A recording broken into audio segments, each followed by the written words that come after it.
ছিনতাইকারীর গুলিতে নিহত হওয়ার মিথ্যা গল্প সাজানো হলেও পুলিশের প্রাথমিক অনুসন্ধানে বেরিয়ে এসেছে ঘরোয়া হোটেল কর্মচারী রিয়াদকে হত্যা করা হয়েছে। সিসি ক্যামেরায় ভিডিও ফুটেজ দেখে জড়িতদের শনাক্ত করার চেষ্টা করছে তারা।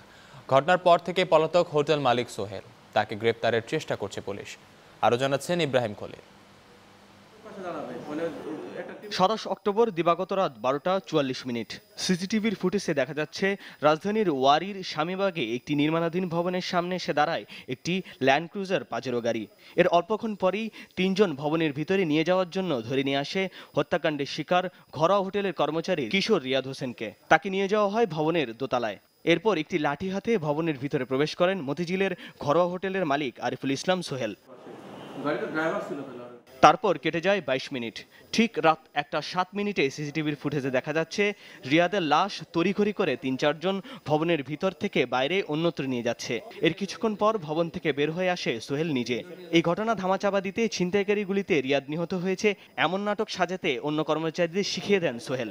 কিন্তু শেখানোর কথাই পরে হোটেল কর্মচারীরা ঢাকা মেডিকেল কলেজ হাসপাতালে গিয়ে জানান।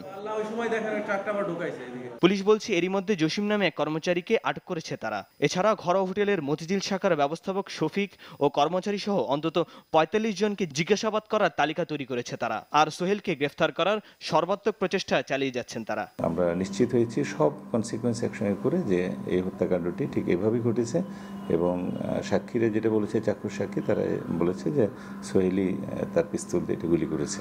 আমরা এমবার্গো দিয়ে রেখেছি যাতে দেশ ত্যাগ করতে না পারে। আমরা পোর্টগুলোতে এমবার্গো দিয়ে রেখেছি এবং আমরা অভিযানের জন্য গত রাতেও আমরা অভিযান চালিয়েছি বেশ অনেকগুলো জায়গাতে এবং কন্টিনিউয়াসলি আমাদের এই কার্যক্রমটা অব্যাহত আছে তাকে গ্রেপ্তার করার জন্য। পুলিশ জানিয়েছে মঙ্গলবার দিবাগত রাতে হোটেল মালিক সোহেল মাত্র ১৫০০ টাকা ও একটি মোবাইল ফোন চুরির ঘটনা নিয়ে নিজেই কথা বলেন রিয়াদের সঙ্গে এবং দিনভর তাকে মারধর করেন। রাত ১:৩০টার দিকে রিয়াদকে হোটেল থেকে স্বামীবাগের মিতালি স্কুল গলির ৭৩ নম্বর নির্মাণাধীন ভবনে নিয়ে যান তিনি।